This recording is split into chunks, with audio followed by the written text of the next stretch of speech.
Assalamualaikum warahmatullahi wabarakatuh. Sebelumnya izin memperkenalkan diri, saya Nadifa Isma Aulia dengan NPM 221506145 dari kelas PSTIA. Nah, di sini saya akan menjelaskan tentang proyek tugas akhir praktikum 2 saya.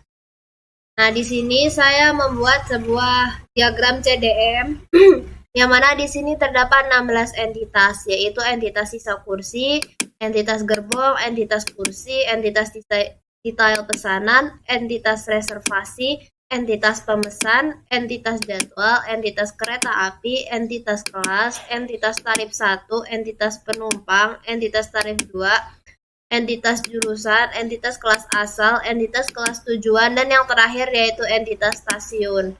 Nah, di sini juga saya menyertakan beberapa atribut yang mana beberapa di antaranya yaitu primary key seperti jumlah pesan, jumlah sisa, terus ID gerbong, nomor kursi, tarif reservasi, ID member, jam datang, jam berangkat, nomor kereta api, ID kelas, tarif, ID penumpang, ID stasiun, ID tujuan, ID asal, ID jurusan, dan tarif ekonomi.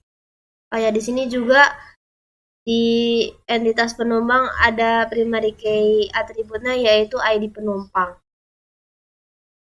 Nah, lanjut di sini juga terdapat kardinalitas yang mana di sini bisa dilihat kardinalitas antara sisa kursi dan gerbong yaitu terdapat.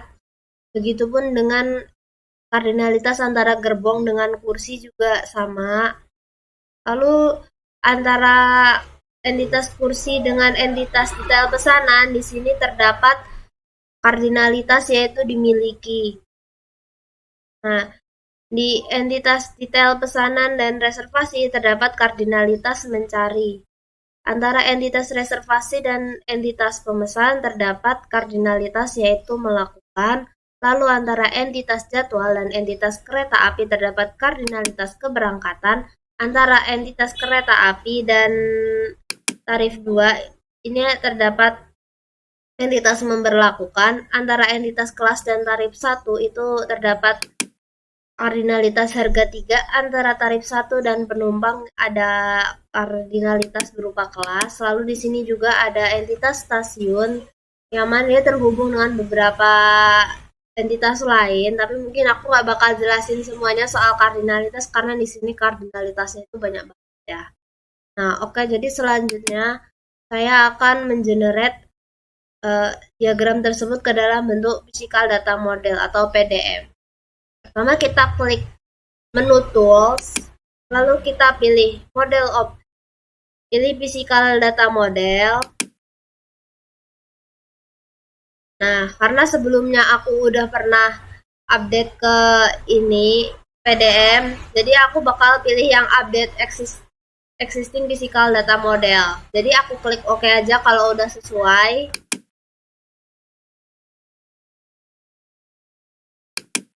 Oke, nah jadi di ini dia tampilan PDM dari diagram CDM yang udah aku buat tadi. Nah, kalau misalnya mau mengenerate, kita bisa langsung aja pergi ke sini ke database. Menu database, lalu dari menu database ini kita bisa klik generate database, Ctrl G.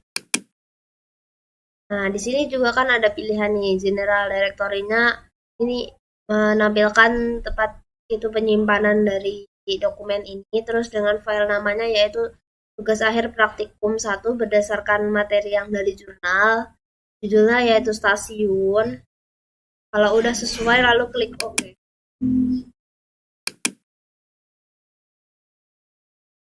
Nah, kalau misalnya nggak ada kosong kayak gini, nggak ada tanda tanya atau mungkin tanda seru, tanda silang, itu berarti udah bener ya. Nah, kalau udah gini kita klik aja edit ini. Nah, langsung dia tampil di notebooknya kayak gini, ada DBMS name yaitu Sybase SQL Anywhere 12 create dibuat pada tanggal 30 April 2024. Ini ada coding-codingannya. Ini drop index if this detail. Jadi ini hasil dari pekerjaan kita di CDM sama PDM. Kita ubah ke SQL, jadi hasilnya kayak gitu. Nah, di bawahnya juga ada tabel detail pesanan. Tarif reservasi ini kita menggunakan numerik 8,2 dengan ininya not 0. Lalu di bawahnya ada ID reservasi dan nomor kursi. Di sini juga ada indeks detail pesanan. Di bawahnya juga ada indeks relationship 3. Lalu di bawahnya juga ada indeks relationship 26 FK. Lalu di bawahnya juga ada tabel gerbong yang memuat ID gerbong, nomor kereta api, ID kelas, jumlah kursi, constraint, PK gerbong primary key. Lalu di bawahnya juga ada indeks gerbong underscore PK. Ada juga indeks relationship 7 FK, indeks relationship 8 FK. Lalu di bawahnya juga ada tabel jadwal. Di sini ada atribut keterangan, jam datang, jam berangkat, nomor kereta api, ID stasiun, dan constraint jadwal primary key. Nah, di sini primary key-nya yaitu jam datang dan jam berangkat. Ini sebenarnya hampir sama kayak atribut-atribut yang udah aku buat di CDM tadi, cuman ini di-generate dalam bentuk SQL, jadi outputnya kayak gini gitu. Di bawah pun sama, nggak jauh beda sih. Ini mungkin jelaskan tentang tabel sama indeks. Oke, jadi itu saja yang bisa saya sampaikan. Kurang lebihnya mohon maaf bila ada kesalahan. Terima kasih. Wassalamualaikum warahmatullahi wabarakatuh.